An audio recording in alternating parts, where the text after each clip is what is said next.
Music, Kvonmusic. Thank you, manager. Thank you, manager. Oh, that's what you meant. All right, yeah. Hey, but a little buddy right here. Young blood. Right. All right. Welcome back. Congratulations. We are live from the living room. I am Jay Rich, and today I'm interviewing an artist, Kvonmusic. We met about maybe two years ago. It was last year. It was last year? Yeah, it was. Man, that time go fast, boy. October, maybe November. Nah, it was before the COVID. It was before COVID. No, people were just acting like COVID didn't exist. We was in the studio. Cause I was in college. So. Right.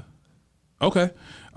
Well, I remember I was doing reference records, and next thing I know, you come in stacking up harmonies for me, and and then you start playing your stuff, and I'm like, oh, this dude's a prodigy, and I was just so enamored with your aesthetic, and then you sent me some playlists of different things of musicians I've never heard of, and then I'm starting how guys have this thing where they try to put other people on you play this, let me get the aux. You know what I'm saying? I try to play you something, you're like, oh, that's old to me. I do it all the time. It's like, dog, I can't show you new stuff. But anyway, joining us live from the living room, Kvonmusic. What's up? What's up? So what's good? What's the plan for the year? Plan for the year is to get out of my mama's house. Oh, you live in the artist lifestyle for real. Yeah, nah, for real though. I've got a burst of inspiration, a burst of motivation. I'm ready. I really feel like I'm an artist now instead of just a hobby. So what led to that transition in a mind state? I've been going through a lot of inner enlightenment stuff. Mm-hmm. And it comes every probably 2 years or whatever, but it's really where I was just I was sitting one day, I was at my old job, and I was just like, why am I doing this? Why am I not doing something that I actually want to do? Mm-hmm. And then I was talking to my best friend Will, and he was basically telling me that he always get on me like he's my dad, like blah blah, lack of faith, blah blah, all that stuff. And I'm like, okay, there's something in my way. Yeah. And it was the stuff that was taking up my day, so I just took that out. So now, well, how you gonna get out your mama's house if you ain't got the money? Grind. I got you. Yeah. I'm messing with you. It's going. So you said every 2 years you kind of been on this journey of enlightenment or some sort of epiphany hit you. Yeah. What was it? Is there a reason that time cycle kind of coincides? Or is just at that you just always consuming new information and it just hits you in that way? I think it's a mix of both. It's a time cycle where it's so I don't know if this goes with it, but I have really, really bad ADHD. Okay. So I'll most creatives do. Yeah, I'll concentrate heavily on one thing. Yeah. Until slowly it just fades out, and then afterwards I'm like, dang, now I'm at a slump where it's I have no type of inspiration, no type of nothing. I'm just here, and then it will happen like it happened last year. I was just sitting in my room for a lot of days, just not doing anything. And I kind of felt myself getting back to that. Mm-hmm. And I was just like, nah, this got to change. But with the enlightenment, I think it's when you go through life, you're supposed to interact with people that can help you improve. Mm-hmm. So along this past year or 2 years, I've been interacting with a lot of people that's either been where I'm at or is where I'm trying to be at. As you should. Yeah, and it's kind of like being around people that I admire. Yeah. I'm like, okay, I'm here for a reason. What type of personalities are you drawn to? Assholes. Okay, I like that. I like that because I get called that frequently, but depending on the person, it depends on the type of asshole that they classify me as. So what type of personality are you talking about? Somebody that would tell me someone that would tell me straight. Yeah. And sometimes it would come off. So an honest person, but most people perceive that to be as an asshole. Yeah, because it's that's my brand. Sometimes it would be no type of filter. Yeah. Or I I get this a lot from people, where a lot of people say, if you were lying, we would know because you can't hide your expressions. Yeah. And I Wear get all your emotions on your face. and I get drawn to a lot of people like that. Yeah. Like, it'll be a lot of times that something will happen, and I'll look towards my friend, and we'll be thinking the same thing because we're making the same face. Yeah, yeah. And it's kind of like, okay, I wasn't the only person that felt that way about it. Yeah. So. Okay. So from what I remember when we first met, you were kind of on this wave of it's kind of like of 80s like syncopated sounds, right? Yeah. Have you transitioned to something new? Or are you on a new wave? Or are you kind of still in that same box of like you experimenting with something old and new? Okay, kind of experiment with something old and new. I like to think of myself like Thanos. Okay. I'm collecting all the different like Infinity Stones of taking maybe melodies from punk rock, or maybe guitar from punk rock, maybe certain flows from rap. Yeah. Certain sounds from synthwave, like retro stuff. Yeah. Certain creativity from like a new wave of like hyper pop and stuff like that. Just trying to put it together and try to make it like it's one thing that can't really be classified, but you will know it when you hear it. I'm glad you said that. You said I'm an art. Yeah. Do you not like being called a producer, singer, rapper, composer? You just want to say I'm an artist. Yeah, because I don't like You don't like labels. Yeah, I don't like labels, and I don't like You make girls mad, don't you? Yeah. I don't like wearing. What are we? I don't like labels. I mean, it depends though. It depends. Okay. It depends because like. Yeah, clean it up. Yeah. It depends because no, sometimes when something's going really good, you have to hold it down while it's going really, really good. Yeah. And I've definitely been through a lot of stuff where it's like I'll mess up and not hold it down. Yeah. So like now I'm not trying to do that. Got you. Yeah. So I want to talk about a few records. All right, cool. Lonely Road. Yeah. What's the backstory behind that? It's another sad song. I was going through something. That's the theme of a lot of stuff that I heard from you. Yeah. Yeah. I was going through something, and a lot of times it's not even something like at that moment. Yeah. It's kind of like just being drawn from somebody else's experiences. But that particular song was my experience that I was going through. Mm-hmm. And with that, it was kind of like I didn't want to be in that type of thing, but I also didn't want to let it go. So I was kind of like driving on my own. Yeah. To nowhere. A lot of times, certain artists and certain creators, I know me as a songwriter, like I can tell someone else's story a little bit better than my own sometimes because I'm too close to it until I have enough time so I can distance myself from that emotion because it's too fresh and too brand new. Right. Whereas some people can't write for other people. Do you struggle with writing with something that you're experiencing right at the moment, or you kind of need that distance? No, I could write on a moment. Yeah, it's been plenty of times where it'll be 1 o'clock in the morning, and I'm thinking about something. And I send it. Okay. And some of my friends may call it toxic. That I'm able to like write something about somebody. Got another one. Go ahead. Like so, there was this thing. It was basically like, it was this kind of meme that my friend made. Okay. And it was like, I'm the type of toxic that will write something about you, send it to you, and not let you know it's about you. And I was like, dang. Dang. But that's in a sense that's how it is. Do you do it intentionally, or is that just like the cancer in you? It's cancer. Yeah. It's not intentional. Uh-huh. But I can't put everything to the cancer. I can't. Okay.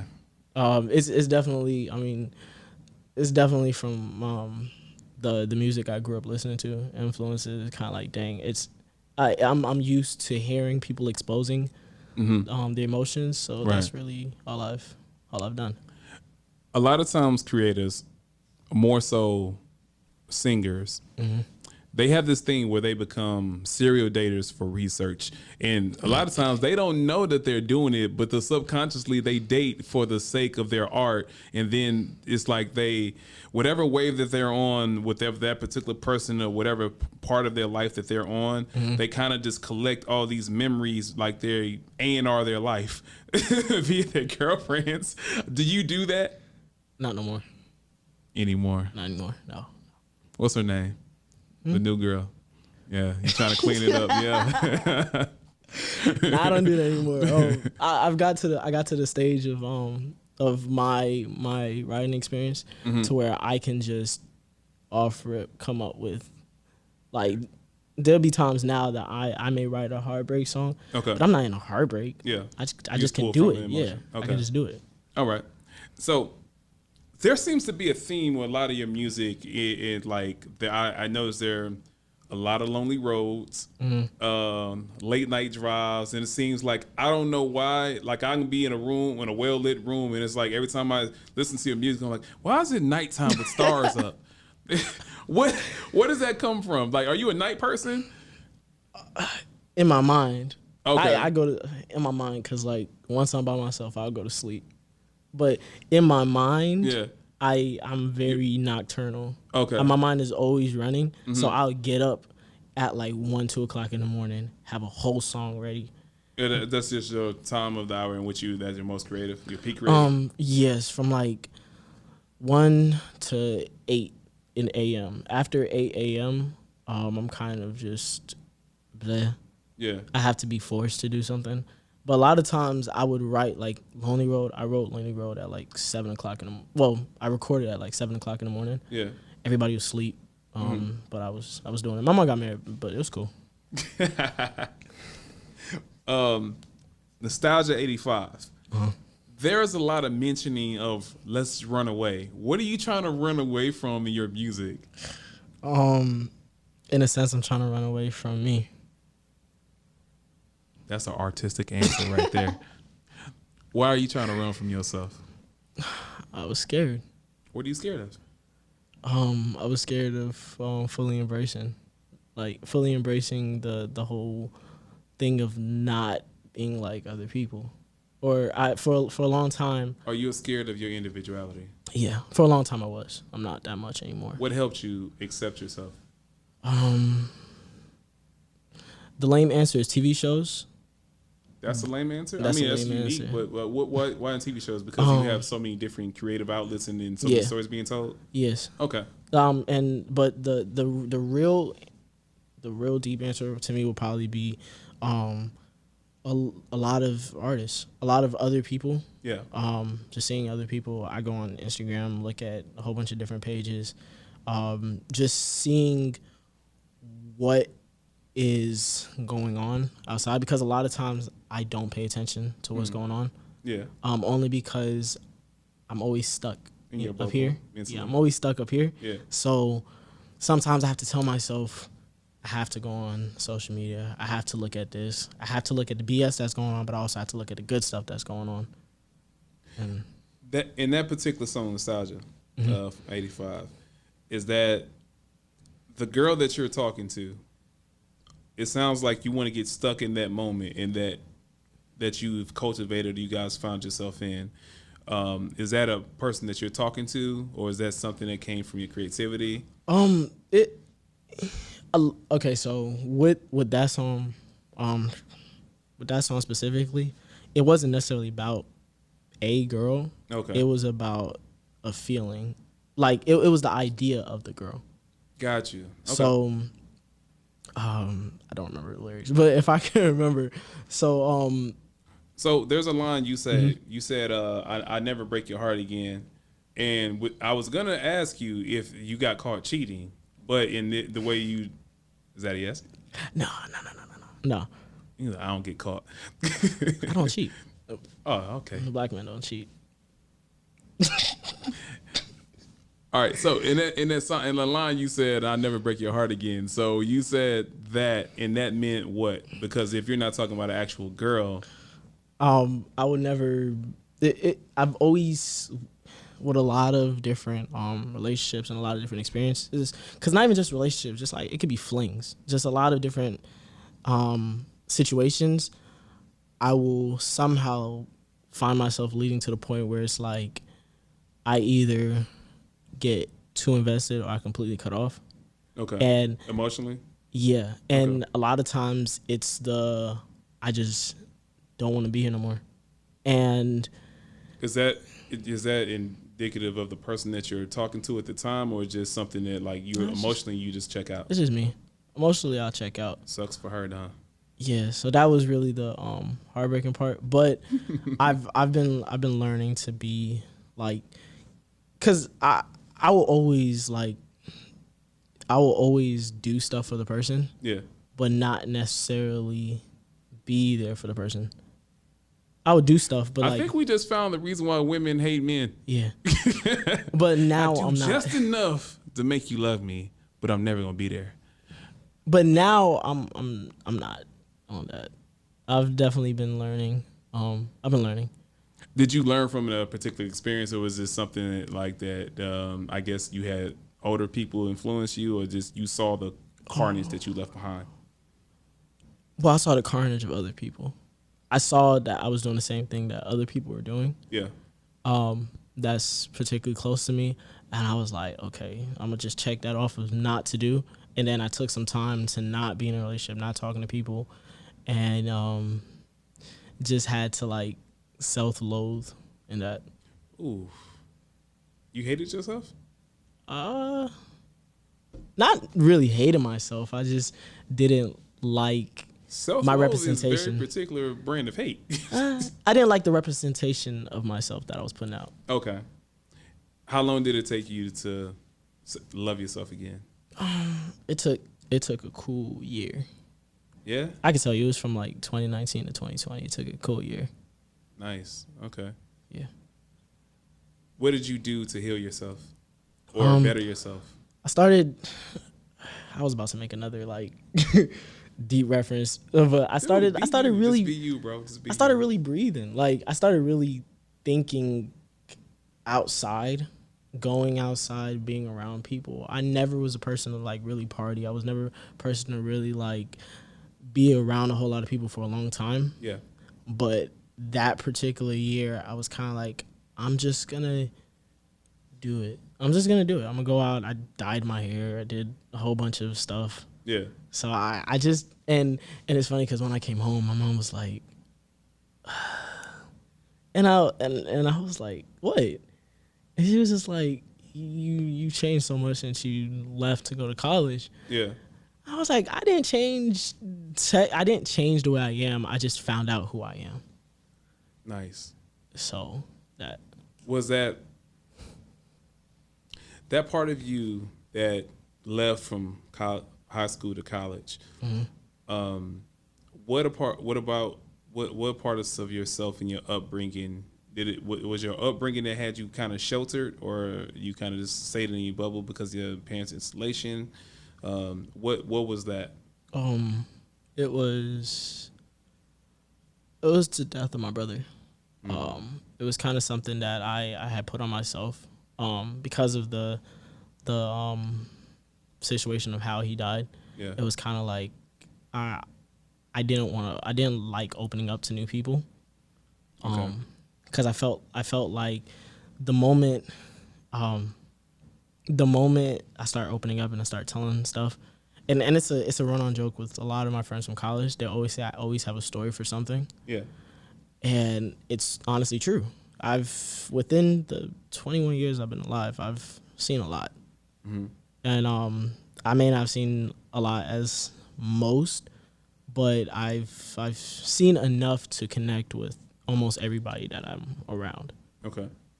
And sometimes that's a bad thing, being that I'm a Cancer, empathy, all that stuff. Sometimes it's a bad thing. Cancers have empathy? What? I'm joking. I've been hurt. Yeah. I'm joking. But yeah, sometimes it's a bad thing, but other times I think it's a really good thing, because now as I'm evolving into a different artist, I am able to translate those stories and those experiences that I had with other people and other people's experiences and put them to my own. Are you a better writer for yourself or others? It depends on the time of the year. Really? Yes, it depends. With the season that you're in your personal life, or just what, like where you are creative? Personal seasons. It What depends. Can you classify what makes you better on each side or worse? Okay, so if I'm going through something, it's definitely me. Okay. If I'm not, it's other people. So that's where I would look. I would look to other people, write about their stuff, and that's. Are you the friend that calls friends for their stories and they think they're getting a chance to vent when you're really doing research? Well, if you put it that way, yes. But I would definitely not make it so obvious, because I actually like talking to my friends about the situations, because I give good insight on stuff. Yeah. And I'll tell some of my friends, like 98% of the time I'm right. Those 2% is when I'm talking to my manager. He's always right. But that 98%, I'm mostly always right about their situation, because I've probably been through it. And I will tell them, listen, this is what's happening. And then afterwards they'll be like, you was right. And I was like, no, you ain't have to tell me that. You like to be told you were right. Yeah, though. yeah, I do. Okay. Neo Yokio, where'd that name come from? It's an anime. It's a Netflix anime.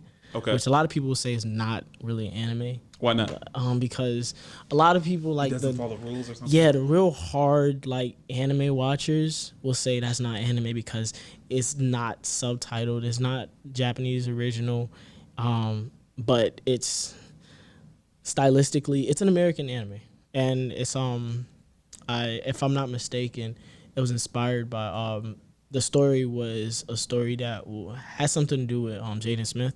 Okay. Either I think he was the voice actor of the main character. I forgot his name, but basically, that show is about this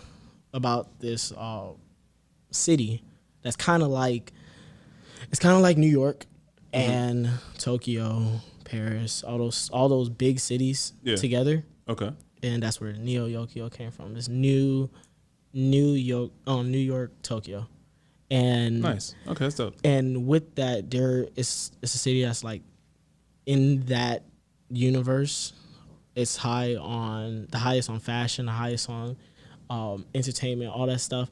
So when writing that song, I was kind of like, I wanted to make it like Neo Yokio was the place that the person was dying to go to, that they desired to go to a different place. Okay, the song makes a lot more sense now that you explain it that way. Yeah.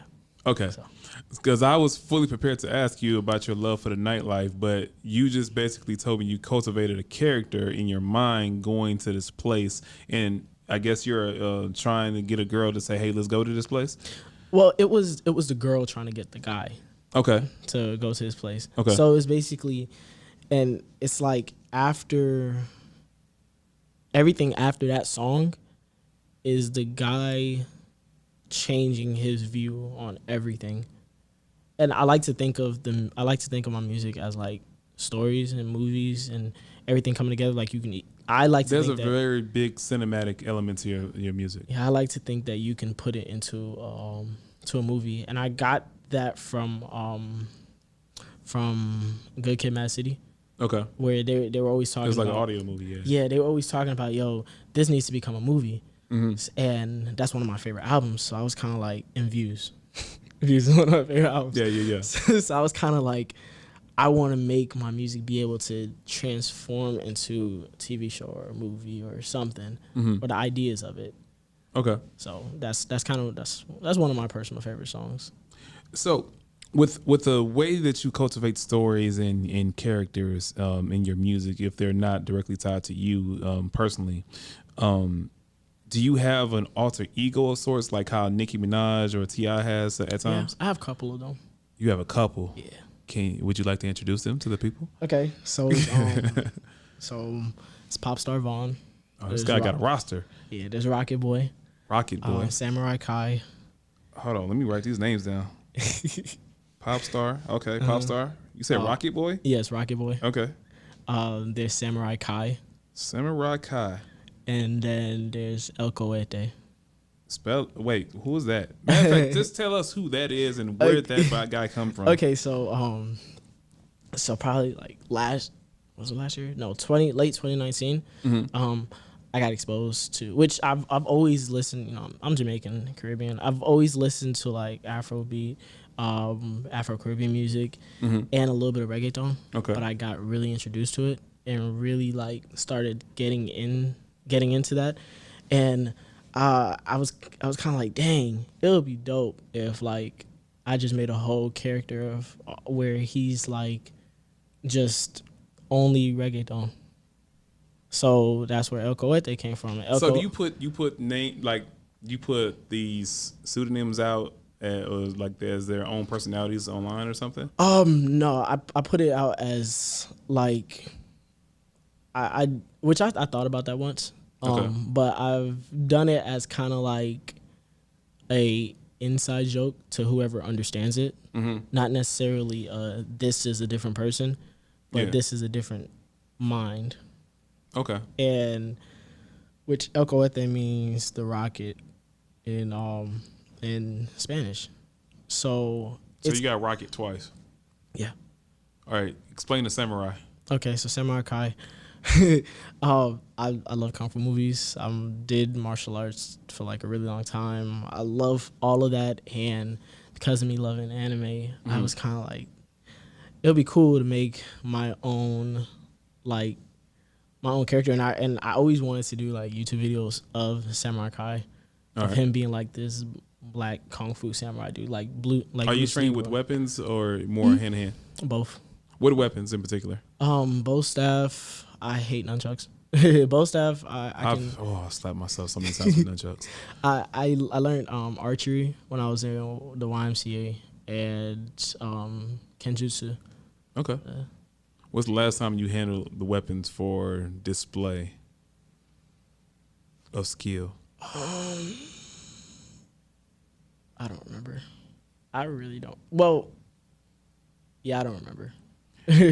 Have you ever done the Bruce Lee tactic and started a fight to test your skills with a random person? No, I don't really like fighting that much. Okay. Most martial artists say that. I really don't. Most martial artists have that zen-like quality, except the ones that are like on another level of I just want to be at war at all times. But most people don't understand. People that train in martial arts, they have a thing where they find peace, and they basically want to keep peace. Yeah. See, the thing was, after my brother died, I got really violent, and I wasn't even doing music yet. I wasn't doing any of that. I was just. How old were you when that happened? I was 7, and I got really violent. I started fighting like my cousin. It's a story where I stabbed my cousin once in his arm. You stabbed the cousin? Yeah, it was with little scissors. He was talking shit, so I threw the scissors at him. Okay. Okay. But we made amends. I would hope so. Well, I mean, you were 7. Yeah. So, and I just started doing a lot. I started getting bullied in school. You know, I'm still short, but like I was a really, really short, really skinny. I had a really big head. Like I used to get picked on. So, I got beat up once. What bully caught the fade from your training? There was a dude. He was a light skinned dude. He had a fat he was talking about my head. Why you be light skinned? He was light skinned. All right, go ahead. And he was kind of big too. Okay. And he was talking about my head, bro. That nigga's head was that shit was fucked up. But head shaming going on here. Okay. Yeah. But it was to a point where I was just like, man, I'm tired of this. Yeah. So I just punched homie in the face. And it was over? That was it? It was one hit quitter? Because he didn't see it coming. Oh, you snuck him? Yes. I mean, I didn't sneak him because he was right here, but he didn't think I was going to fight him. So, all right, explain it further. Okay, so. Was he, you guys going back and forth jawing? Yeah. And then he turned his back to you? Like No. Okay. No. So the thing is, even though I used to get picked on, yeah, I always talk shit. It don't matter how big you are. I will always talk shit. Okay. So some of the times I kind of deserved it, but at least you admit it. Yeah, but a lot of times it was them coming at me first. And then I was just like, man, like we were going back and forth. I would always joan. Yeah. And I always joan, like, I tell my friends, you don't want to join me because I might hurt you sometimes. But so he was just going back and forth. And I was like, man, fuck it. It was a long reach. Like I said, I was still short, but I put all my strength. That was like 5 months built up into that shit. Oh, so you were ready. Yeah, I was ready. So what happened? What was the aftermath of it? After I got suspended. No. I'm talking about. I mean, yeah, that's the consequences of the institution. Yeah. What I mean, as far as like people bullying you, and did you get a new level of respect? Do you have a new level of confidence? Or what? I didn't get bullied no more. Oh, okay. It was some people tried to test me, but I would never because they would want to fight. Mm-hmm. But I would never fight. I would just keep joning. Okay. I'd be like, if you done, I'm done, and then I'll go back to my seat. So if I'm done, you done. Yeah, like all right, Birdman. But it was honestly to the point where it was just like I didn't want to have to prove anything. Yeah. So I just didn't. I kept martial arts because I liked it. Mm-hmm. Like one of my favorite movies is The Last Dragon with Bruce Leroy. Ah, the boy liked the glow. Yeah. So yeah, I like that's so it's always something I always liked.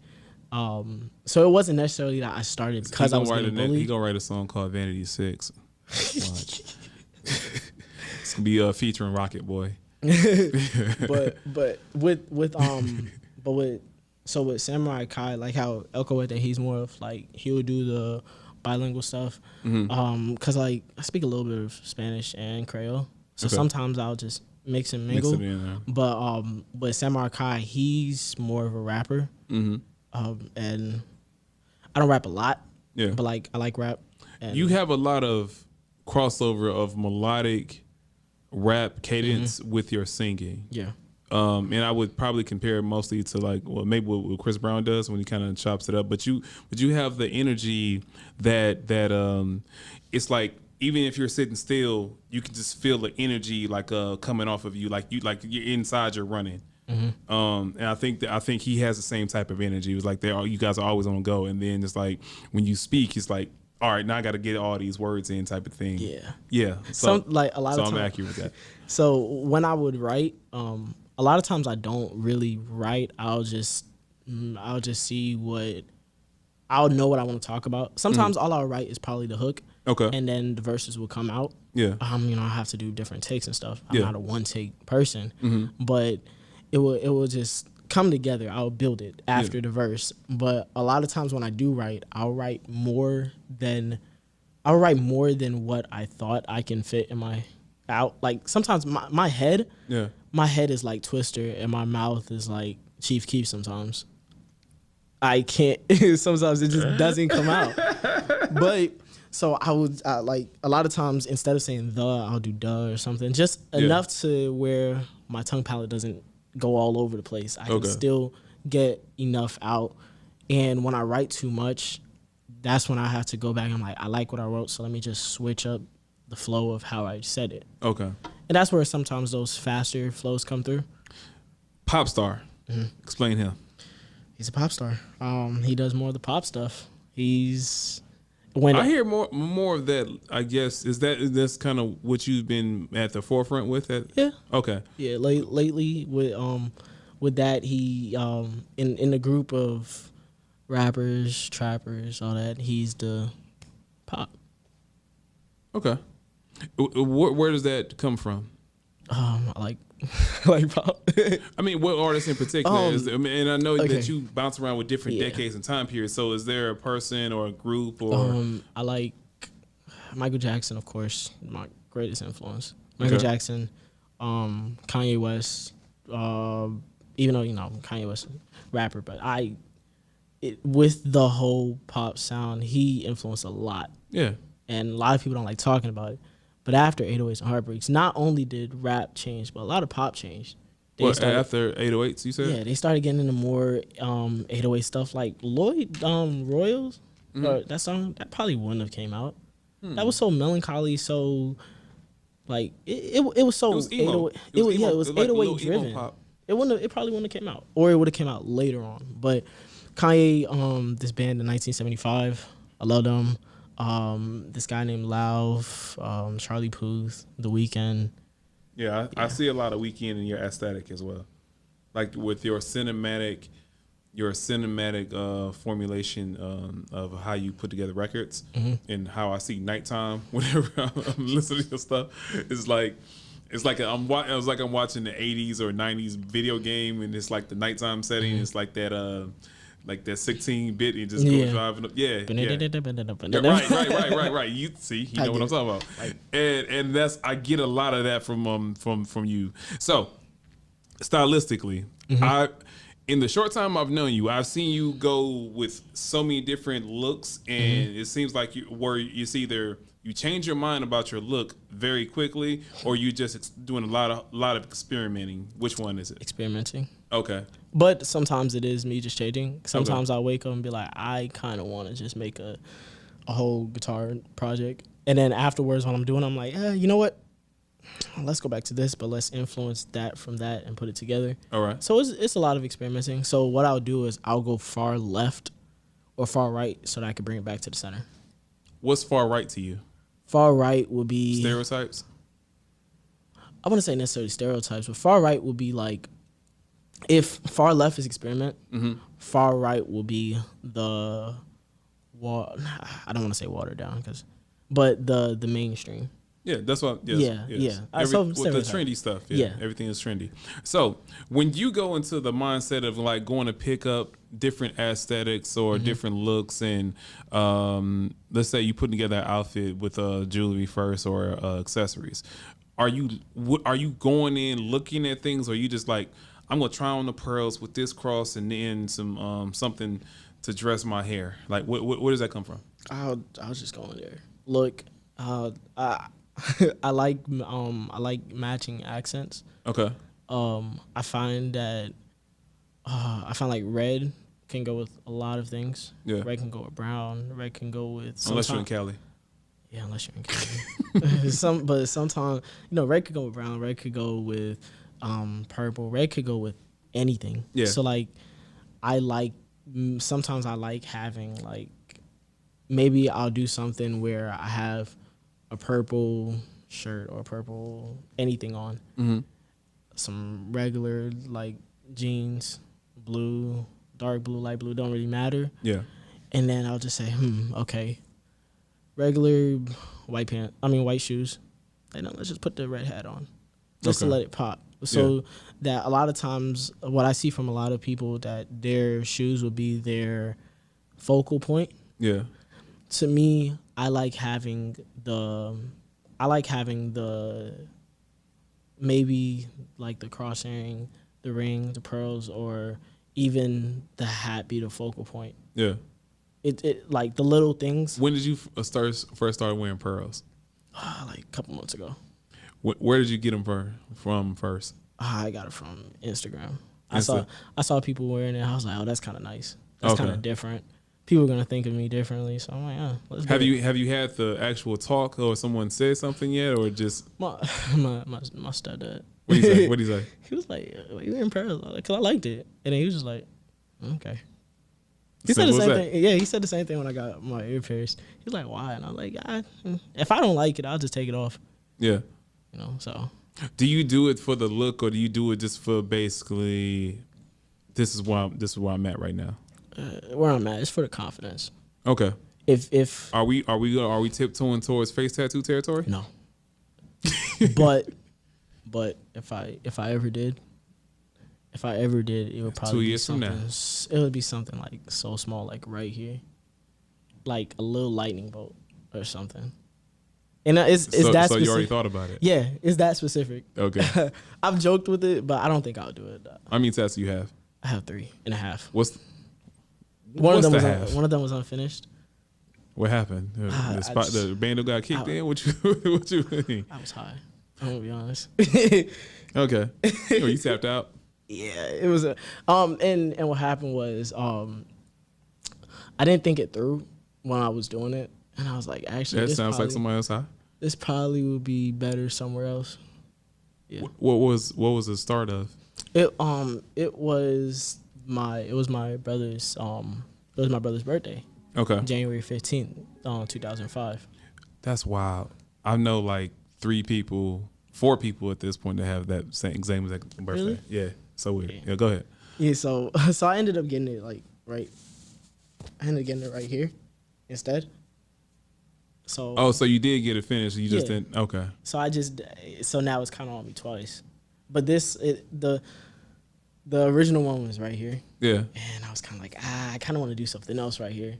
So midpoint, I told my friend, I was like, yeah, stop. And he was like, what, it hurt? And I was like, nah, I just don't want to do it no more. And just that like, fast? Yeah, he was like, you can't. I'm not taking my shirt off anytime soon. How many numbers are on your chest at this point? Just one. It's like number 11. I say your chest. It's like. Don't show me your chest. No, I'm not. It's from the one to. It's from the I to the V, maybe. All right. And then after the V, so it's halfway. It was halfway. Okay.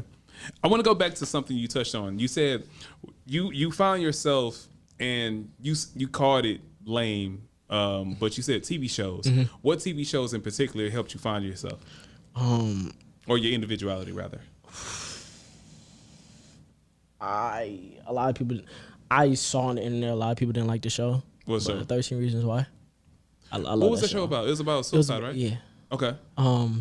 And why didn't people like that? I saw more memes. You know, sometimes you see more memes than actual content. So a lot of people didn't like it because of the portrayal of a lot of different archetypes. Okay. Not necessarily stereotypes, but archetypes of people, like the bully. It's like they overly did it sometimes. Okay. Or sometimes they won't do it too much. And then there was a very like graphic scene of it where someone was getting like the R word. I don't know if you want. Yeah. Don't say that. Don't say that. So it was, but it wasn't. It was kind of like uneasy, mm-hmm. but it was kind of like, yo, this shit actually happens though. Yeah. So I liked it because it was, even though sometimes it could seem very overplayed. Yeah. It was real. Okay. And even with like the whole suicide, it was very real. I've known, like, me personally, I've dealt with thoughts a lot of times. Mm-hmm. Not now, I'm in a better place, but also one of my first like people I could really call fans, because you know sometimes you don't consider your friends fans. Right. This person literally found me from the music, and it was one of the first people that I saw that actually was liking it, that wasn't a friend. Yeah. And that's major as a creator. Yeah. And we will talk all the time, but sometimes because I was going through my own stuff, I didn't think to even check on her. Okay. And she ended up passing away, and they rooted out to suicide. And I was just like, dang, if I could have talked to her more, if I could have done anything, that's what me personally. You can't beat yourself up that way, right? Because I've been through similar situations, and I think a lot of us have those stories in which we project something that we could have done, mm-hmm. but that's more so our way of mourning. Yeah. So you got to forgive yourself in that sense. I hope you got to a better person. Okay. I have. Okay. Trust me, it would have been a lot of times where I couldn't talk about it. Yeah. I didn't want to talk about it. It'll be a lot of times that my brother. How did you find out? She went missing, and then one of my close friends, Trey, we started doing music together back in high school. She was his like friend. Okay. And he was telling me, yo, you know, she's missing, and I was like, what you mean she's missing? And he was like, her car's not at the house. She hasn't been home for a couple of days. And then they found her car in the river. But it wasn't, they said that they didn't see no like signs of, they said they didn't see no signs of any like foul play. Yeah. But they also, they don't know what happened. So in my mind, I knew kind of from what we talked about what she was like, what her headspace was like. Mm-hmm. And I was just like, dang, you know, something could have went different. Yeah. But I also know that a lot of times things are for a reason. A lot of times, like a lot of people like to think of suicide as a cheap way out or something, where like instead of you just facing what you're dealing with, you rather. Yeah. But it's like how you can't do that because you don't know. Right. And that's something that I've experienced as well, where I was I actually use that phrase, the cheap way out, instead of facing your demons or dealing with your problems. But everybody embodies those moments and feelings in so many different ways. So you have to just be aware that other people experience things in different ways. Yeah, because it's like, some people can't sit down and write music about it and just put it out. Mm-hmm. Some people can't draw, like paint. Some people can't make comedic relief from it. Right. Some people don't know how to do it in that way. Right. So it's like the only or they way, just don't see it any other way out. Yeah. Sometimes the only way that they see is, no pun, the lonely road. That boy good. That boy good with the marketing. You've been coached up a little bit. That lonely road. So yeah. Any other TV shows that you mentioned Sex Education? What about that show? I like that show because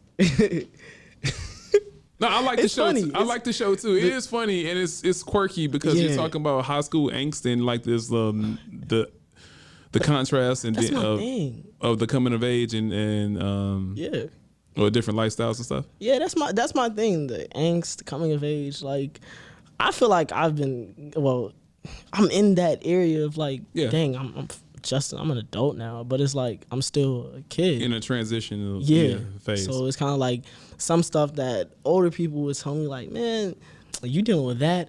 I have to deal with this. I have to deal with that. I'm like, yo, chill. I just started dealing with this. Like, I still actually have feelings.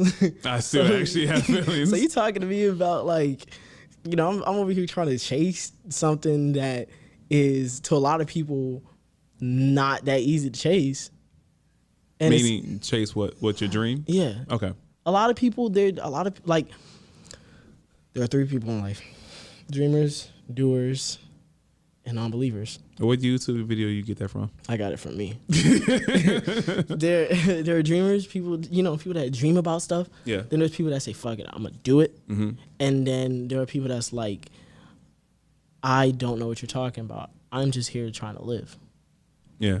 So they don't believe in visions. They don't believe in a vision. Yeah. So with me being a dreamer, because I've always been like, yo, I want to do this, I want to do that, I want to do that. I'm trying to turn into a doer. Okay. And that transition is hard when you constantly have people saying that you need to stop dreaming, wake up. It's like, but how you know that I'm not awake when I'm in my dreams? Mm-hmm. Like, how you know that my dreams or my mind isn't the most woke thing? You never know because you're not in it, so you can't tell me how to think. Nice. I like that. So, yeah. I like that. I kind of equate that to I was listening to someone talk about a relationship in particular, where one person came from a very affluent family and the other person came from a poor side, and they had a philosophical difference in what to do with money or how to look at investments. And the person that grew up poor, they were based on survival techniques, because everything is like, it's always touch and go, check to check, month to month survival. And the other person was thinking long-term investment, what we can do. And then that's where the problem came in, because one person was looking for survival mode and the other person was looking like, this is going to benefit us 5 years from now.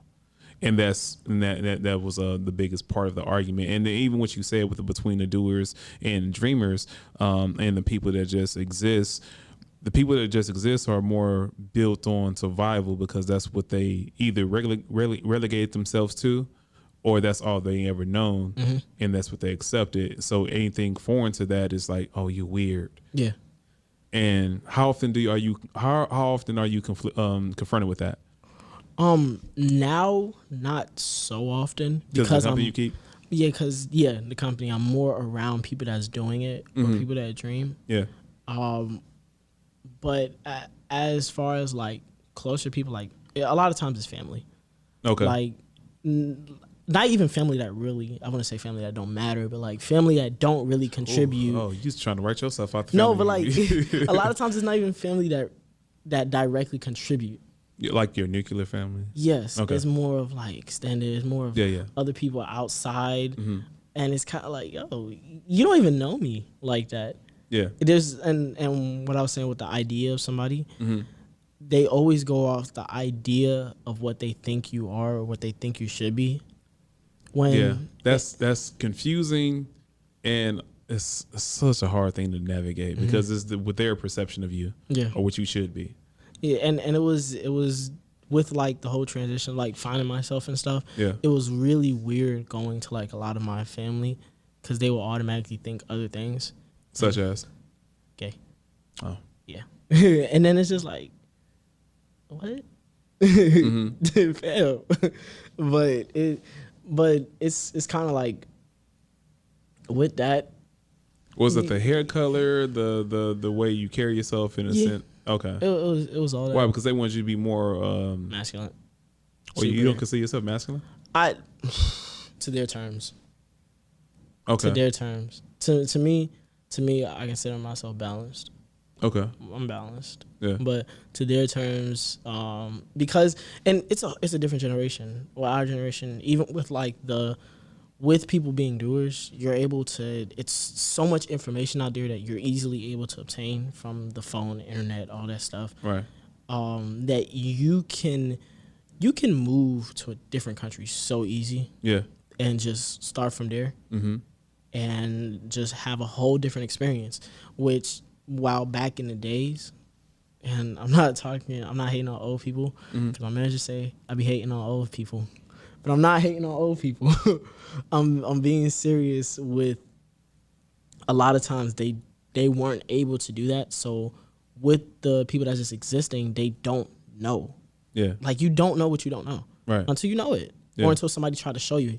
And a lot of times it's a bit of no, there's no way that you can sit down in your room and be a millionaire. It's like, what? Yeah, because they're used to like you got to go outside and go get it. Yeah.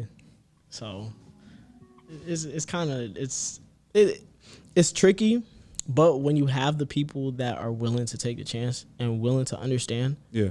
And like I thank my auntie a lot. I thank my mom a lot because they take the time to actually understand. Okay. And now my mom's trying to have like these deep talks about like I don't want to talk right now. I'm trying to actually deep talks about what? Just like deep talks about like what I'm doing, where I'm going, how am I gonna do this? And it's kind of like I've been trying to talk. I'm not talking no more. I'm trying to do it. So when I do it, I could come back to you and say, this is how it happened. Okay. And it's hard for her to understand it. Did you say that to her though? Yeah, I have. Okay. I tried to tell her. I'll try to tell her like back at the studio, she'll wonder like, why are you always there when you're not directly getting nothing in return. I'm like, it's not about that. It's about being there. Because you never know when somebody needs you. And they will always remember this guy was always here. Yeah. This guy is reliable. This guy is that. This guy is this. So they can rely on me to be there on time or be there anything. That's the availability and punctuality is like those two of the most important things when you talk about business. Yeah. So that's kind of how I move. And even like in high school, she wants you to just get a regular corporate job or not even that teacher or something. No, she always tell me she spent too much money for me to go to a music school to not do music. Okay. But she wants to make sure that I'm getting something in it. Okay. She just wants to see you turn profits. Yeah. That's not out of the realm of that's not. Yeah. But with me trying to tell her the specific area that I'm at. Yeah. And it's a tough road because there's a big boom or bust potential when you talk about musicians. Yeah. And that's just a hard sell to anybody. But the fact that she actually invested in you going to music school and being supportive of you, that's major. Yeah. So who's your biggest critic if she's your biggest ally? My biggest critic would probably be my best friend Will or my manager. Explain that. Because like me and Will have these conversations like all the time. Like he'll tell me, yo, the pops like this type of stuff, like Nostalgia 85, Lonely Road, that's what you need to do. And I'll be like, well, what if I want to do this? And okay, go ahead. And then he'll be like, but how do people react to it? And I'm like, well, you never know what they will say because I never did it. Just like I never did. I never went out. I always wanted to do pop, but I never went out and did it until I just did it. And they liked it. Okay. So I'm like, you never, like, people don't know what they want until they hear it. Okay. So until then, I'm just going to sit here and see what if. So are you creating just sounds and singles, or are you putting together projects and you like, you're going to incorporate all these characters and all these Lonely Roads and Neo Yokio, and you're going to have features from Popstar, Rocket Boy, Samurai, you know what I'm saying? I'm trying to. It's all going to be the same album? If I can. Without it being like a More Life. A playlist? Yeah, without it just being random, I'm going to try. But until then, I'm going to have little projects, singles, just teasing. I'm going to give them little appetizers before like appetizers. Now. Gotcha. No, I got a lot of projects, but I don't consider any of them as my real, like, this is my album. Oh, you gonna do the thing like what's my girl name? Her. Nick? She had like 5 debut albums. Nah, her had like 3 EPs. No, 2 EPs turned that to an album. Had another EP, made that into an album. Then finally her new album. They did that with Meg Thee Stallion too. Meg had a whole bunch of albums. She did. Yeah, I'm thinking about like the different labels, and you know, gotta get tricky with names and stuff. So yeah, I mean, that's happening. So that's why I never really say album. I just say project or EP. Okay. Yeah, and I never say mixtape because mixtape is strictly for rap to me. I mean, rappers don't even want to say mixtape anymore because a lot of rappers ain't really rappers. Explain that further. You wait an hour in and start throwing shots. Yeah, no, like not like that, but they like to live in the realm without really doing the research. Of what do you mean, rapping or of the history? A lot of people don't know the history. A lot of people don't pay respect. Even though our generation, we don't like to pay respect because we feel like we're making something new. We feel like we're doing something different. It's a cycle. Everything is a cycle. I mean, but you're actually smart enough to understand that though, whereas other people think it is another generation because they're older than you. But like when the Migos were talking about then triplets, and people just check it out. Very first record. Come on. But yeah, but they think, I think they probably, well, they said what they said, but the more accurate way of saying it, they revitalized the usage of triplets. Yeah. That would be the easiest way to say it. But so when you say people don't necessarily live in a realm and understand the history, where do you think that comes from? They don't want to pay respect, so they feel like they're recreating the wheel? A lot of times I don't feel like they don't want to pay respect. I feel like with this battle between old heads and young niggas, a lot of times the old heads will just get mad. Yeah. And not want to actually educate. Okay. I like being around educators, people that will tell me, yo, go research this or go figure out what this is. Yeah. Before you come to me about something. I like that because it gets my mind running. Okay. And with ADHD, I like research. I'll sit here and try to prove something. I'll go to different websites for 30 minutes, hours, just trying to find where I got this information from so I could bring it back. Yo, this is what this says. Yeah. And if it's incorrect, it's incorrect. But this is where I got this from because that's where I took the time to research it from. Gotcha. And so when it's all about, and I say this to my mom a lot, it's all about the way you say stuff. Is she your best friend? No, but like me and my mom have been through a lot. She's like, in one way, she feels like an older sister. Okay. Until like she has to be a parent. Yeah. Yeah. But a lot of times, me and my mom be talking. But I'll tell her there's a certain way that you could have said something. And I don't try to be disrespectful. I don't try to be like, yo, why are you talking like that? But it's kind of like, you could have said it like this because maybe somebody would have took it a different way. So with that, it's the way that the older people say stuff. Young people don't receive it? Yeah, because we're all about, we all about, man, respect.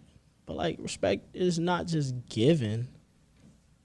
It's earned, but also, old people be doing it too. They like to just... As your manager shakes his head. They like to just be like, I've been doing this. It's kind of like, yeah, you've been doing this for a long time. Yeah, but chill, bro. I'm trying to talk and you're trying to lecture me. So now I don't want to listen to anything you want to say. Okay. So that's how it is. Next single is called Minute Maid. Yeah. When is it releasing? Whenever it drops. Such an artistic answer. Well, I appreciate you coming in live from the living room. We got to do this again. I got to come back. I got to have you come back and talk with other people, and we're going to debate some music. And that's one of my favorite things to do because I love debating. Right, you love, he loves to fight, but I like peace. But I also like contrast and all the reds. Yeah. Right, so we're definitely gonna have you come back, Kvonmusic and all his personalities.